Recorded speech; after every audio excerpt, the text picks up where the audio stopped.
Hello, welcome back. Last time I went through my pet bird, the Fagundo level, and explained some of my thought process for how that came together. I'm going in chronological order, so the next one up is Tools of the Trade, the weapon level.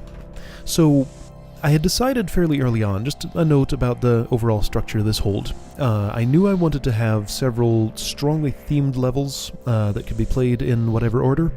So yeah, I just sort of figured out this was kind of a recurring theme. I had a text file where I would jot down ideas both for rooms and things like level themes.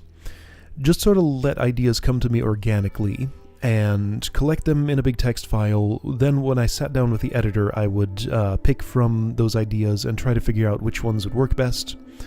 And yeah, that was how I settled on the level themes and mechanics of each room.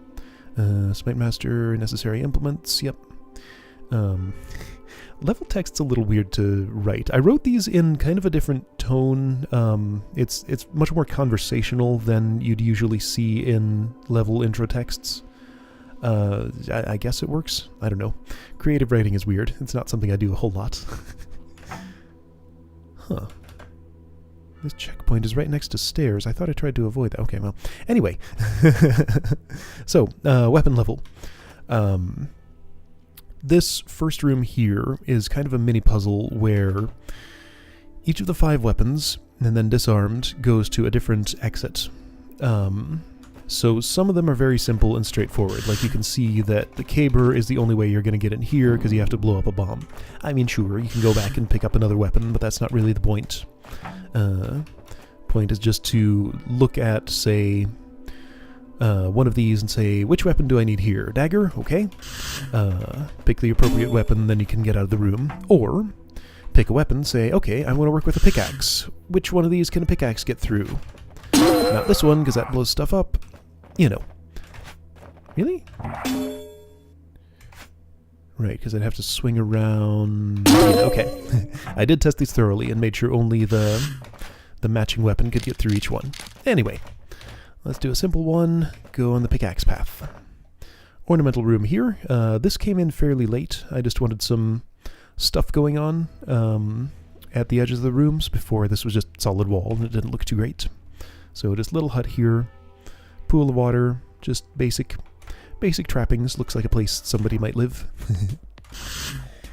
Anyway, yeah, so Tools of the Trade has kind of larger, sprawling, more complicated rooms than my pet bird. Some levels are more compact, some are larger and more sprawling. This is one of the big ones. So, in this room, so most of the rooms I make in this hold start with a single action that I want the player to do, and then just sort of grow organically outward from there. I think this one was not made with that process. For this one, it was more like, okay, what are all the things the pickaxe can do, and how do I make those interesting? So obviously it's used for pruning briars, so I set down a briar here. This briar root has to go away for me to get in there, and it also has to grow over this pressure plate. That's water, nothing else can go in there. So yeah, I think I just started with sort of this corner of this room with this widget. I wanted to make the briar growth interesting. You have to wait here for a moment, because if I do this early, then I just get killed by constructs. I'm pretty sure there's no way out of that, like you can't escape that without doing that at that exact turn. Orb is used, orb gets destroyed, constructs get destroyed, and you get one construct friend to use after that happens. And there's a safe place to stash him right there. So, next task in the room is that briars need to grow over this without destroying these orbs, because these are crucial for killing these wraithwings. The mechanism that was necessary to set that up was a little bit complicated, but you'll see how it works once I get over to this section. Anyway, important point is that these orbs need to stay here. So I've done this enough times that I sort of know the exact magic sequence to perfectly prune the briar. This took some doing to figure out. There's like just enough turns to do this exactly. Let's see, I make those cuts, do that, go through here, and then I get here on the exact turn that it grows again. You can let it grow a little bit more and it doesn't actually matter. Like if I wouldn't cut this, then it only grows to there and doesn't actually destroy the orb, and I'm already done, so doesn't matter.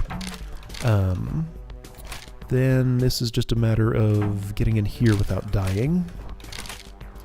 What I usually do when I'm trying to solve this is I'll cut out a little space, let the briars grow, and make some live briar roots that'll slow down the growth, and then I can just sort of tunnel in here and kill the root. So we're done with the briars. Make this a little cleaner just because I can. So that's still held down. Construct is there waiting for me, and I think I actually want to retrieve him now without killing him, which means I need to do it this way. Man, it's been so long since I've actually solved these rooms. This used to be like all encoded in muscle memory for testing, but I haven't actually touched them in a little while, so my fingers are forgetting what to do. Anyway, Construct needs to go there. While he's standing here, this briar is free to grow if I use these orbs. But there's some careful timing that needs to be done with the Wraithwing pressure plates. Those are configured to release these briars if they're hit at the wrong time. So I can hit the first one of these orbs just fine and not worry about its timing. That'll kill the Wraithwing and open up half of the doors here. If I were to hit this orb now, what would happen is that would trigger too early, that's all the way open, and those briars just overtake pretty much the entire room. And I made sure Briar Floods couldn't solve the room for you, because this goblin's through a door, so I have to already be down there before that's going to do anything productive. So anyway, there's a process for figuring this out, but I just happen to know I want to hit this on turn 25, and that lines the briar growing over this plate lines up with the construct stepping off it, so that this briar stays blocked. So I guess if I put anything on this plate again, that would happen. So don't do that. Alright. Then, next section of the room. This kind of boils down to just do a bunch of tasks with a pickaxe. Next section of the room. I have to go through here because there's an orb to hit. Construct goes through there. Trapdoors have to be dropped. Orb releases Goblin. Goblin combat with a pickaxe is slightly fiddly. That doesn't really come into play too much in this particular configuration, but I was very aware that it's kind of a thing. That lets me through. There we go. So I could leave that briar there to just stash the goblin a little easier. Anyway, so next thing that happens in the room. There's a problem here. If I just go over here, the construct skips this trapdoor, and there's nothing I can really do with, like, pushing him around with a pickaxe to get him to not step there, or drop it like that, because now he's trapped. So this is one of the trickier parts of the hold, I would say. You have to figure out what to do with this decoy potion. If I just put it on this pressure plate to open up that door, then the construct never drops this trapdoor. So there's a magic spot. It's very specific. The decoy has to be exactly here. It'll attract the construct, have him drop the appropriate trapdoors, then I can just pull him off there and do whatever I want with him. The goblin is the one who needs to stand on this pressure plate, because that is a toggle. Ormites stop the construct from being put there. They were a late addition. There was some sort of solution to this room that involved leaving the construct there. Adding Ormites prevented getting him back out, because you do need him for the end of this room. His corpse, at least. Alright, so I'm not quite ready for the goblin yet.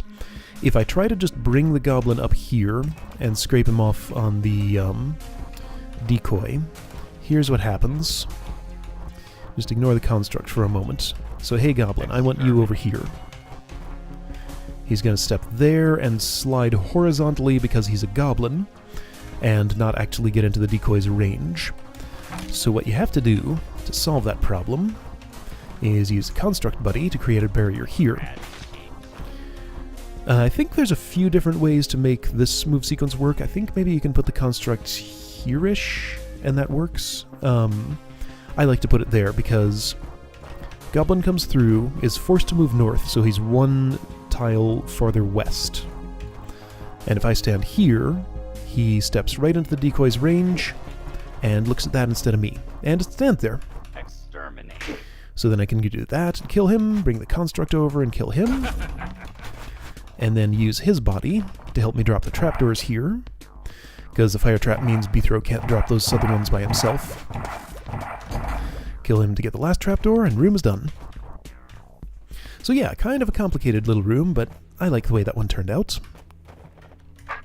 Return path, just blow up the bomb safely on the force arrow.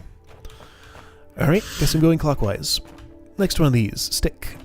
Gotta be able to put a weapon into that bomb and turn into it. Wait, how does this work? Face this way? Yeah. And hit that orb to open the door. There would be simpler ways to make a stick-only filter, I realized after this, but this one worked. So the stick room, I like the way this one turned out. This was a really interesting thing. So this room started with the idea of using a stick to continually stun a brain to affect monster pathfinding. Room involves a spider, so I provided a vision token so you can see it a little bit better. Spider is just there because it's a roach-like creature which can walk on shallow water. So, things that are open to me immediately. Pretty much nothing other than just this brain, and the pressure plate, which opens that, but I can't keep it down. So, with just Bithro, messing with this brain, I can stun it twice, then have it unstunned once, which is enough to slowly shove the spider out of its passage. I think you can do slightly better. You can do like 3-1, 3-1, 3-1 instead of 2-1. Keep the brain stunned for longer, but that wouldn't be enough to get the golem out. Anyway, I'm going to get the spider out. With the spider, Spider walked over this pressure plate and gave me access to a mimic potion. Spider's not needed anymore. Spider goes away. Mimic has to go exactly here because the golem needs to be let out. Then with a mimic, there's some more fun stuff I can do here. I don't want him to hit that plate yet. There's several ways to do this dance that I'm about to do here. Let's see. I want... What do I want here? Something I'm not really getting. Brain, why don't you move around a little bit? Go over there? Sure. I want a specific setup with Bithro and the Mimic, like this. But I want that brain in another spot, which I can do. Okay, so there are a lot of different ways to do it. I like to do it like this. I want the golem to move toward me without ever stopping. Yes, move toward the guy, his name is Bithro. Because this opens the briars, and their time to grow, I think you have 1 turn of extra space for this, but I need the golem to come to me pretty directly. So basically just any setup that allows the brain to be continually stunned every turn will allow that to happen. Once he's there, he's fine. And he becomes... Whoa, Mimic. Out of the way, please. He becomes a useful tool for solving the rest of the room. Right, so now I have a thing that can become a stepping stone. You might think I'd want to put it there, or like put the live golem there and kill it or something, but that doesn't really work. What I do with this is I put it there. That allows the brain to be reached from shore, and if there weren't a mimic in the way, here, you do it then, I can get it over there. Brain goes in pressure plate, and then that's open. Next step, I did feel a little bit weird about making just like these long multi-step rooms where you just kind of do a bunch of tasks, and I just kind of have to hope that it's fun to do those tasks, which I guess it worked out. But yeah, a lot of these just boil down to a list of tasks, some of them intertwined, get them done to solve the room. Anyway, simple multi-push there, opens that.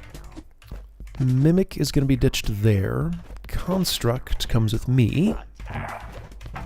So Mimic's job is done, Construct comes along, and he becomes the stepping stone that I use to get to that brain.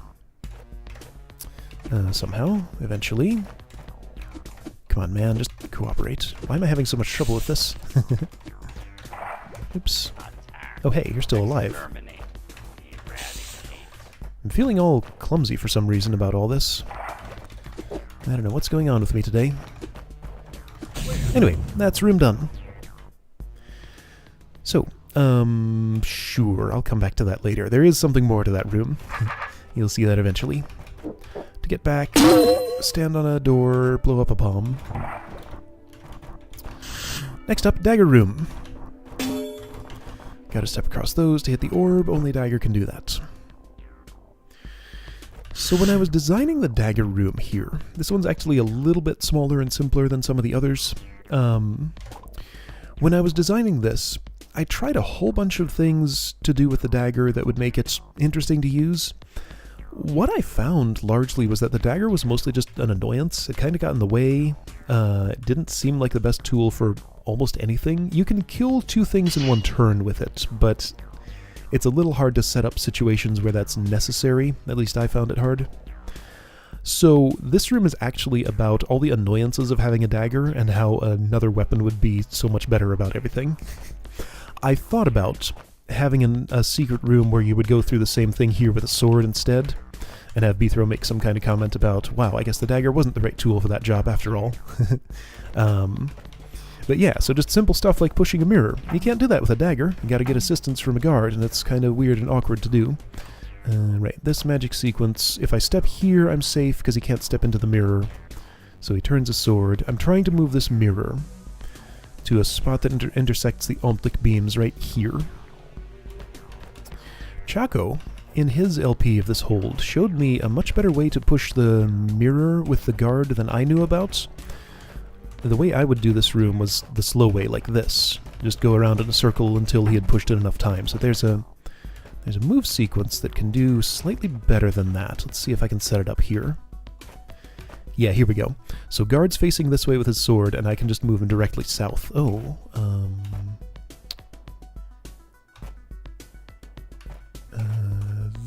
okay, so how... There we go. That's how that works. I'm not as practiced at doing that. Okay, so mirrors in place. Guard can just kind of get off my back. I've provided this handy little imprisonment chamber just for him. Let's see, he needs to not step on those. So just to get him out of the way, he comes in here and I lock him in. I'll deal with him later. I'll deal with these roaches later. So anyway, Omtlik. That's not how I do that. This is how I do that. One revision I had to make to this room, this orb used to be in, I think, this corner, or like here-ish. It was very nearly possible to get guard sword turning, you know, the keep off the grass sort of thing, like that, to get him to stay in place, hit the orb, and not have to imprison him here, or something like that. There was some reason I wanted to make it very clear that you want to put the guard in here before you go and do other stuff.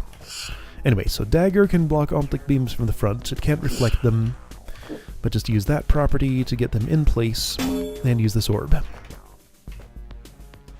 And you actually don't need them anymore from this point, so I can just kill them. Let's see, so Construct. Construct needs to help me by pushing this keg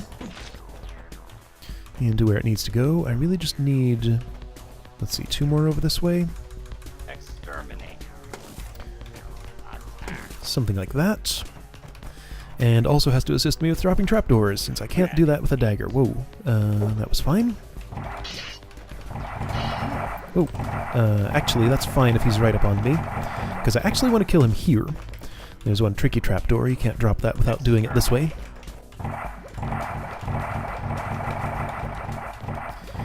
So I need to close this trapdoor gate in order to be able to survive the roach onslaught here, because this closes that force arrow, so you can't get out until you hit this orb.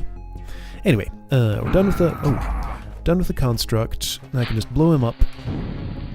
Also freeing the guard. Killing a guard with a dagger is kind of hard, actually, because he can just stab me like that. I need an obstacle to do it. You can use the mirror, you can use walls. That's an easy enough way to do it. You can use ormites too. It looks kind of funny when I do it that way, so let's do it that way. Because he'll come step on those ormites. Then it looks kind of like Bithro just kills him with his body, because he kind of does. Anyway, that's one way to kill the guard. So then, roaches, with the trapdoor gate closed, simple enough to deal with. Move order had to be configured to make sure this worked, because if they all came down at once, that would be impossible. And that's a room done. Alright, so spear room. Right, the sword and spear room entries involve properties of mirrors. If you step into a mirror like this with a spear, it smashes, and I don't want that to be pushed because that would blow me up. Don't want to hit that because that would also blow me up, so that's how you get into the spear passage. Another just little bit of ornamentation, kind of a ruined, overgrown spot.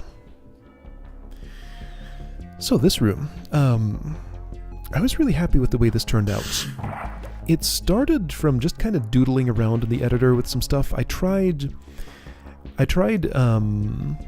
different properties of combat. This used to have a chamber with a bunch of sort of pointless stuff. There were a bunch of tar babies you'd fight, then a bunch of gel babies you'd fight, then a whole bunch more constructs than this, just to see how different the spear felt, because with the tar babies you just basically line them up and charge straight through them, and it was easy. With the gel babies it was a little different, because they stick to each other. Then constructs. Constructs with spears are actually surprisingly hard to fight.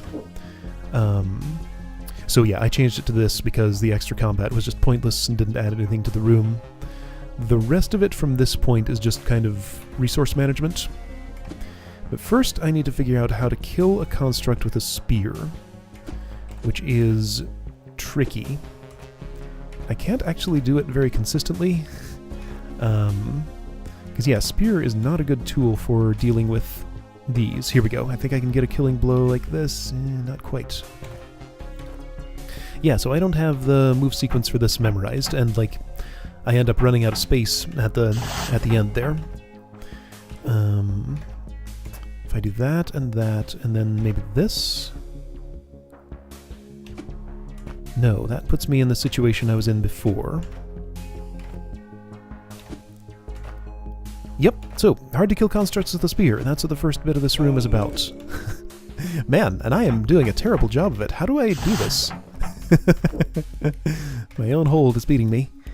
What if I go down here, and then I don't want to turn this way, even though that would get him farther away from me. Then that causes a problem with this guy. Like, I can make that stab, but I can't. What if I go south first? Would that somehow help me? No, I keep landing in the same situation.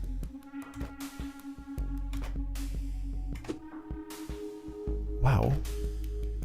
This can work. There we go, I made a kill, finally. Now I don't have much space to make a second one, but I think I can do it. Uh-huh. There we go. Now I gotta get them to hot tiles quickly before they wake up. Nah, not really. It's not that urgent. Okay, so yeah. Construct spear combat, kinda complicated. Can I get away with this? Probably. Because that's where I want him anyway. He needs to be up here. And I can just burn you on the hot tile. There we go. So, next phase of the room. Got some shallow water and seep stuff to deal with. Just bring a couple more constructs through here to make that all happen. Right, kill that seep. And there is some forethought required. Whoa, hey, you woke up. Some forethought required here, because I need to make a bridge that I can get stuff across, but also be able to kill all the seep. So 3 constructs is exactly the number you need. I think the structure I use is like this. No, wait. Oh, yeah, I want you to be awake, because it's easier to move you into place like that. There we go. So that's the pattern I use. That lets me move evil eyes and mirrors and kegs across this bridge. Those evil eyes are looking at mirrors, so I kind of want to disarm this mechanism before I go too much further. You need most of these tools for the rest of the room. There are ways to do without some of them. But it's best if you have as many as you can get. First problem, Briar's in the way. Use keg to blow up. Next problem, this complicated structure down here. So, evil eyes have to die. Doing that involves mirrors placed in spots such as... Well, I can't show you until I open these. Anyway, so mirrors are involved to to get them to wake up when B throws here and step on those hot tiles. In order to open those doors, I don't need this powder keg for a while.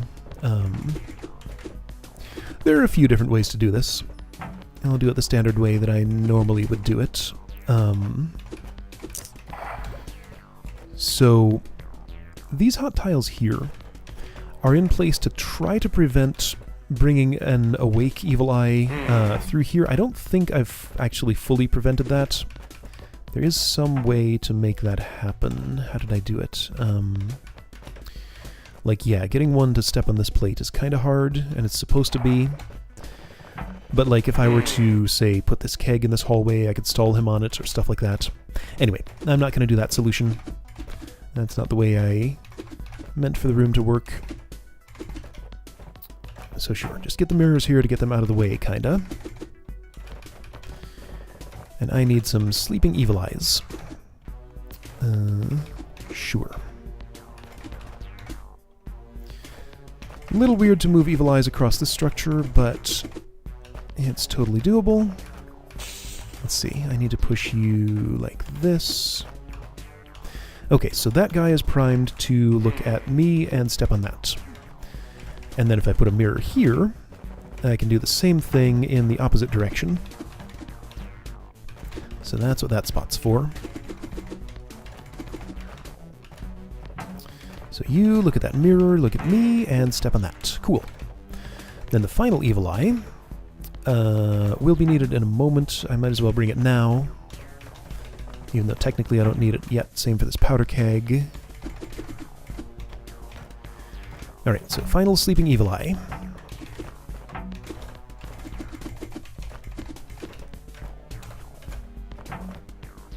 At this point, this is kind of more of a stick puzzle than a spear puzzle, I guess. Just because this all involves pushing, but, you know, you still have to deal with stuff like not being able to push like that. Anyway, so this guy is going to sit on this plate and hold... Let's see, why is this plate the way that it is? The fuse is there to make sure you can't use a powder keg there. I'll show you what happens if you do. You can't use a mirror because you need all three of them in these spots in order to wake those eyes up. So mirrors are in place. If I try to use a powder keg here, what happens... Here, I'll just kill this guy. What happens is that fire trap activates and the keg blows up, and then you don't have it for later to blow up this bomb to kill those eyes, because that's what that's for. So there are two different ways to do this. You can either use the keg to block the eye's vision and sneak in there, or just do it really quick, and while he's stunned, sneak by. Anyway, those wake up. This guy can die, and these guys can die. Boom, boom, room solved. Yeah, this was a relatively early built room, and it was one of my favorites in the hold for a while. I was happy with how that came together. I think I just want to do this. Okay, sword room. I have a sword already. I don't have to step on a token. So again, different properties of mirrors. Spear would have smashed that mirror. Pickaxe would have smashed that mirror. So you just got to get in there with a sword and push mirrors the appropriate way. So this is the only true horde room in the hold. There are a couple of others that kind of feel like horde rooms. This was the only one that was built specifically as one. There's a little bit of magic dancing here with the guards at the beginning. I think I'm going to slow that one down by making him turn. Yeah, so this is pretty much just combat. Just find a way to survive this. There's a little bit of trickery. That water skipper spawned in a terrible spot. So, challenge. Don't allow any water skippers to step on a force arrow. That's hard to do, because if I were to sit in a place like this, you would spawn there and step on that force arrow. So, in order not to do that, first I have to get here kind of quick. Oh, right. And I need to watch my diagonal path, because, like, if I'm on... It depends which side of this diagonal line I'm on, where this skipper will spawn. He'll either go here or here, so I have to manage it so that I am in the southeast portion when that's spawning, to make sure one doesn't go here. And also make sure this doesn't fill up too much to let one just slide onto this arrow. So, open-ended horde room, lots of ways to do it. I have a fairly tight timer right now that I'm kind of up against as we speak. I need to get into this roach section before too many spawns have happened, and I think I did not do it. Oh, I did. Okay. Just in time. I killed a couple of water skipper nests first, just so the spawns would be kept a bit more reasonable. Tar baby there doesn't matter. Anyway, right, so I guess I didn't talk about the overall structure of the room. What this room is about is bringing swords to your friends up here so they can kill those evil eyes. So this is a room very much about swords. You need a sword to survive all the horde stuff that's going on, and you need to bring swords to your friends to make sure that they can do their jobs. Yeah, it was interesting to sort of think about what it takes to make a room that's about the sword. Because like most DROD rooms are about the sword. Okay, so that's challenge done. Pretty much, if I can survive this, which I can. And I've claimed 2 swords, essentially. This nuisance star baby spawner up here can mostly be ignored. Just sort of deal with the things as they come. Ooh. And it has actually managed to kill me. Okay, fine.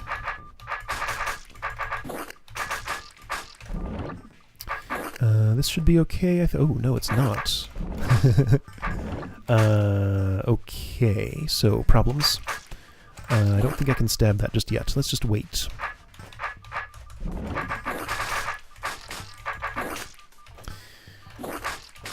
Right, so now it's just sort of tar cutting. Oh, but there's a complication.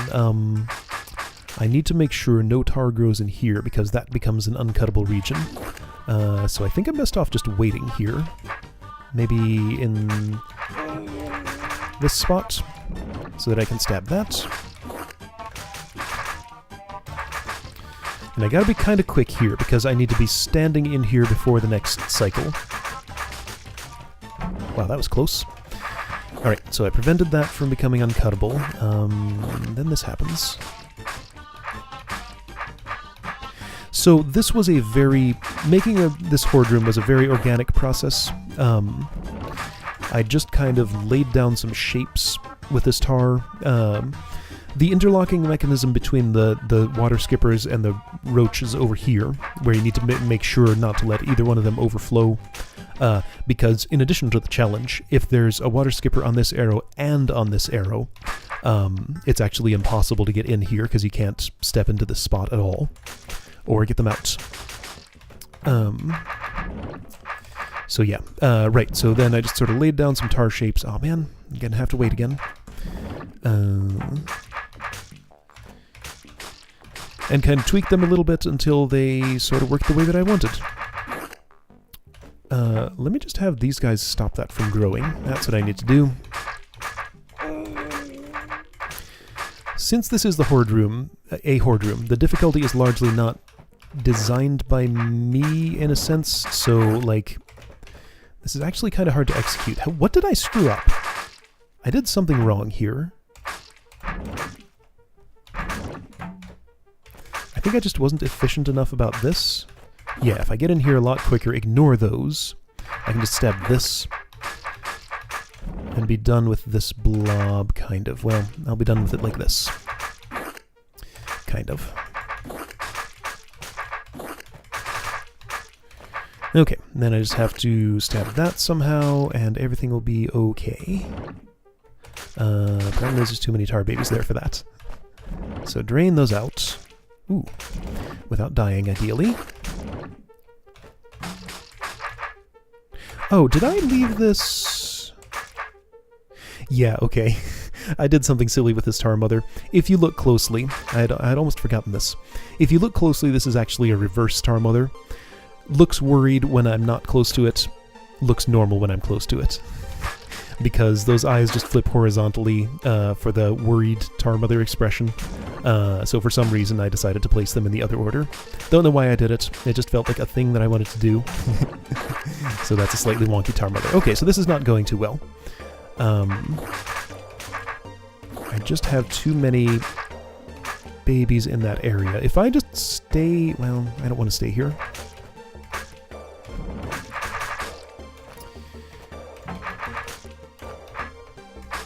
So, I mean, at least I've cleaned up this blob here. That's not a concern anymore. This usually goes better than it's going right now. For some reason, I'm having problems today. Anyway, all those shapes are cuttable now. Let me just get in here quick and see if I can stop the... I can't. Wow. Yeah, this is not going so well. Alright, if I stay... if I clear this out... then do something like... this, will that work? Yes. Okay. Wow, yeah, I made this... okay, let me just leave that there and deal with this from this angle? I can't... wow. Didn't expect to have this much trouble with my own hold. This is silly.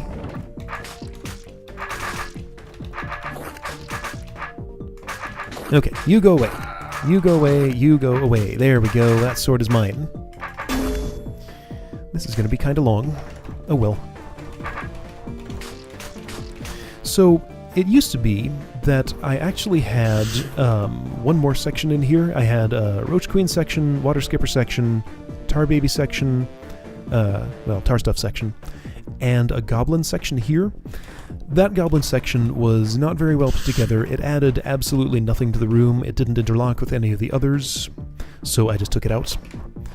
Sometimes it's best just to cut out an idea if it's not working, and that Goblin section was not working. The room is still pretty long and kind of intense, even as it is. So I need a sword of my own, because there's a spider in there and a broken wall that I have to break. Step on this.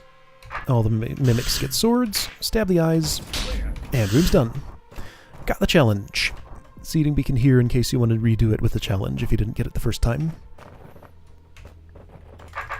Oh man, I have 2 more rooms to do, including a secret. I'll go quickish.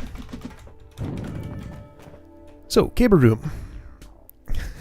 This is kind of unconventional for a caber room. What the room was actually ended up being about doesn't have directly to do with cabers.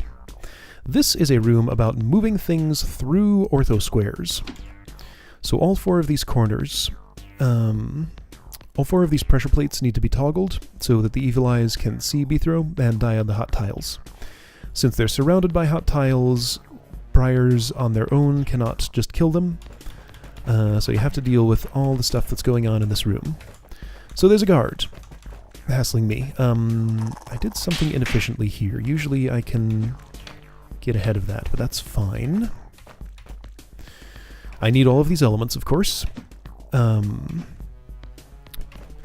powder keg needs to be rescued. Oh, not like that. Guard, you're in a terrible place. So I don't really have a time limit of any sort right now. I'd like to just kind of get this guard off my back for a moment so I can do this, get that out of range of the briars. The guard is needed to help me stab that broken wall over there, because the briars need to be released. Mr. Guardsman, how do I make you face the right way? That would be acceptable if I could stun you now, or like... maybe I can do this. There we go. Okay, guard stabs wall, guard dies immediately, briars start growing. While that happens, I have a powder keg I can mess with, and roaches hassling me.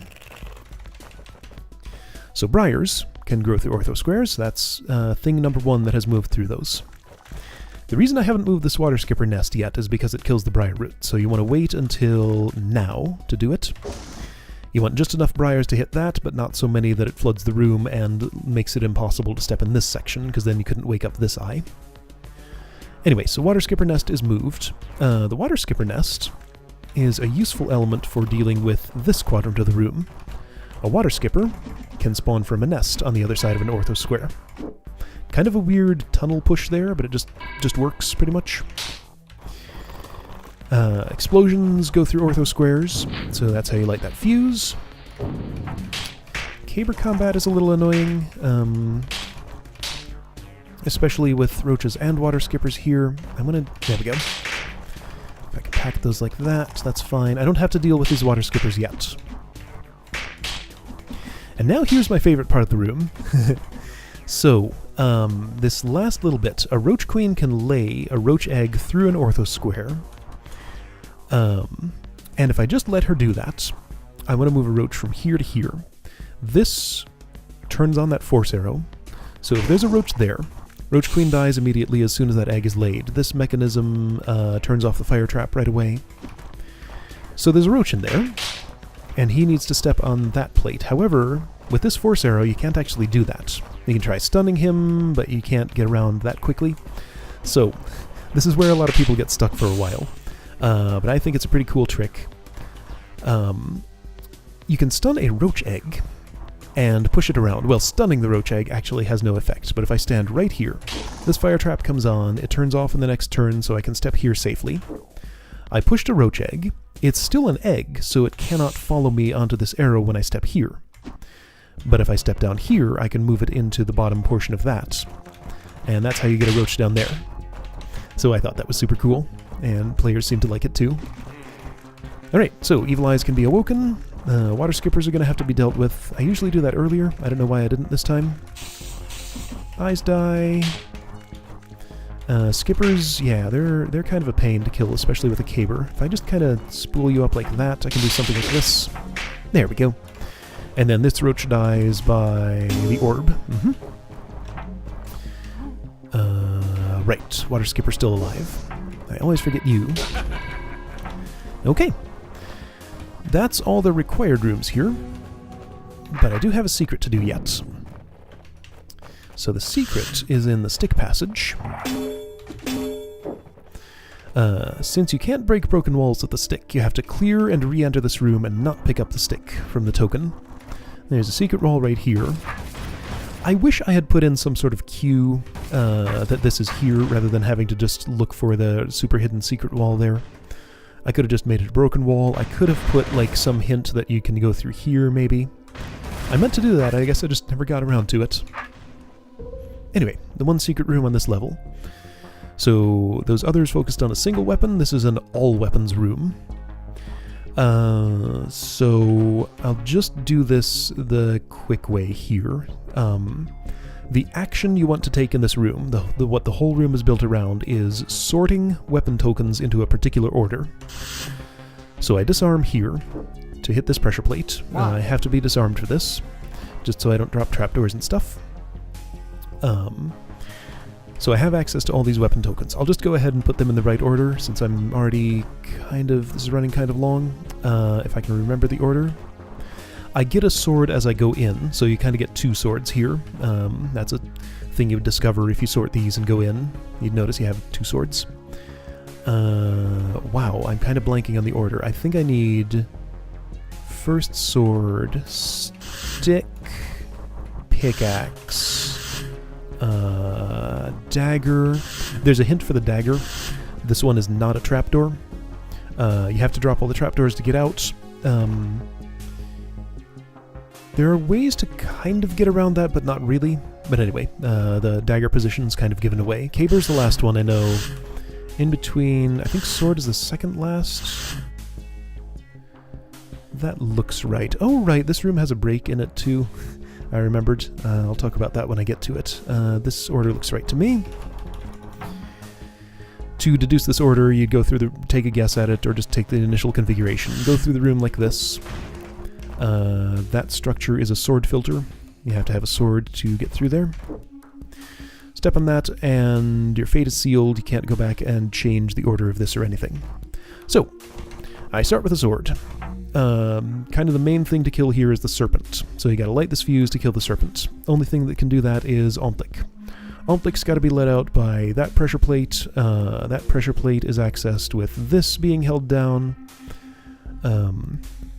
Anyway, it's a whole long chain of events. So how this works is I stab the wall, stab the golem. Get the stick.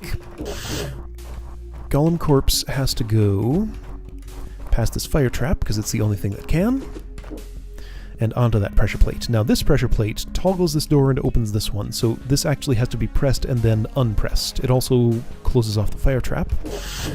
So next step is pickaxe to break that, and that's all the pickaxe does. Dagger. Let's see, if there had been a trapdoor there, you could have kept your same weapon and dropped the trapdoor, but there wouldn't be a way to keep the dagger and get out with it. So here's where the room is actually slightly broken, I found out. You have to have a dagger to survive this. What you're supposed to do is that, just kill those before moving on, but what you can do is leave them alive. This gets you an extra moving entity to put in places like this, and actually can make the whole tar section unnecessary, which is unfortunate, but I'm not going to do it that way. Let's pretend that you have to kill those evil eyes before getting out of this chamber. Just little breaks like that. It's impossible to catch all of those things in testing. No matter how long you leave your hold in testing, you're never going to find all breaks like that, so just have to accept that things will be broken sometimes. So yeah, playing this out the way it was supposed to go, you bring the spear in here to stab the tar. This locks me in, so I stab it in a specific spot, because I'm going to get 3 tar babies. 1 each for these that let me out, and then 1 extra to put there. If you have access to an extra evil eye, loose evil eye, you can just put him in that spot instead, and not worry about the extra tar baby. And in fact, skip the tar section entirely, because there's no reason to stab that blob. Like a tar gate here would have done the job, or just making sure I couldn't get out with those evil eyes would have done the job. I don't want to do that yet. Anyway, so I can access the Omplic now. If I try to do this with the spear, he just dies. So this is configured specifically so that you need a sword to reflect from this spot and be able to step up here quick enough to get him to look at that mirror. While he's looking at the mirror, the only way to get rid of this mirror is to blow it up. I found it interesting, the properties of this light post object. I like to use them in puzzles just because they don't show up much, and they actually do some interesting things. They're a permanently solid object. I don't think you can even drop them off bridges. I forget if that's true or not. But anyway, they're a permanently solid object that explosions go through, evil eyes and Omplics see through. There's not a lot else that behaves exactly the way they do. So anyway, light posts are part of this puzzle. So Omplic likes fuse, Omplic dies, Serpent dies. I dropped the couple of last trapdoors that are remaining, and I can get out. And that's the secret room. So yeah, other than the one break with making the tar section unnecessary by being able to get extra loose evil eyes out, that came together pretty well, I think. Alright, so that's Tools of the Trade. As you can see by the video time, kind of a little bit of a long slog to get through, even if you know what you're doing. The final step here is to be disarmed. All of these turn on fire traps, so it's impossible to get through with any weapon at all. Anyway, Tools of the Trade done. Took a little while. You can get the sword icon. And that's another level done. Alright, so next up is going to be Blank Canvas. And I'll show you what that level's like then. See you soon!